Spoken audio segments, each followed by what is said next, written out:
Another idea, and this overrides the whole program and it overrides any teaching that you do, the idea of purposeful print.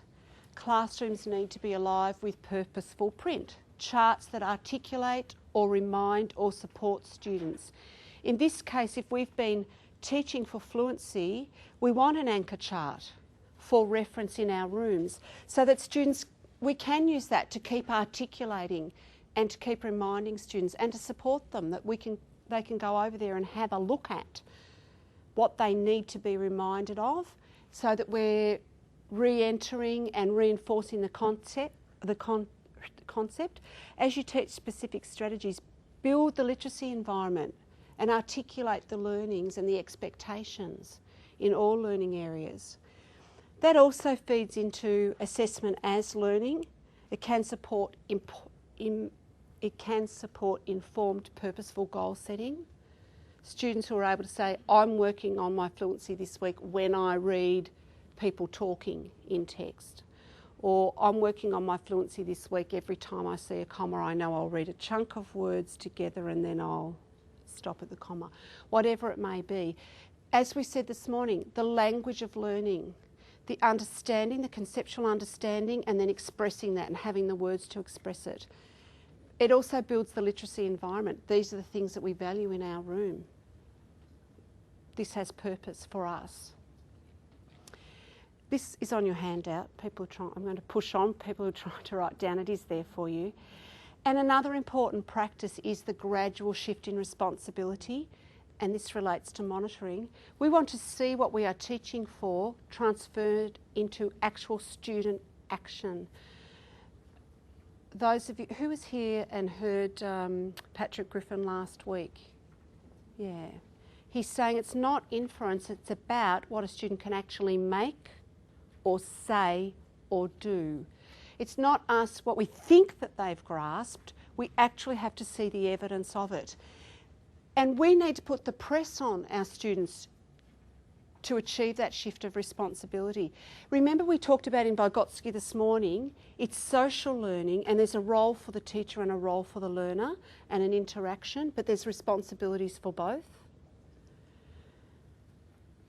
So we need to teach for and expect across our schools that gradual shift in responsibility and see the practice. The instructional model, there are variations, but it would look something like this. Explicit teaching through explaining, model, scaffold, then practice and opportunity to apply the strategy and apply the model. And that relates to what we said we need as learners this morning. We can see this model inside all of those fluency activities and fluency learning approaches that we talked about. There needs to be the opportunity for practice in the daily reading. But this model applies to all the learnings that we will be doing, that there is clear explanation, clear modelling, and then the scaffolding might be a small group or individual practice with your reading partner. Opportunity to apply that practice independently so that over time the scaffolding is removed and the students are expected to have the responsibility for the strategy use. Does that make sense to you and fit in with the model we talked about this morning in terms of Vygotsky? Oh, it's a very quiet group. Okay, getting back to Chall and that construct of learning to read and reading to learn. The first slip she found was fluency, and then the next strongest slip was a slip in word meaning because of the abstract, academic and literary words. And after that came word recognition and spelling. And the reason that these happen is because there's less high frequency and common words. Some students get through because of the high frequency and the common words and also the context clues. But eventually the high frequency words won't be there and the context will not be as supportive because there's too many words you're not sure of. And you may not have background experience to bring to the text, and your fluency starts to drop. So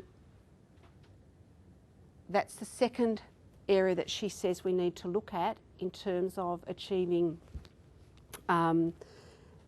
comprehension and not having that fourth grade slump. from there, let's have a look at vocab. What do we know about teaching vocab?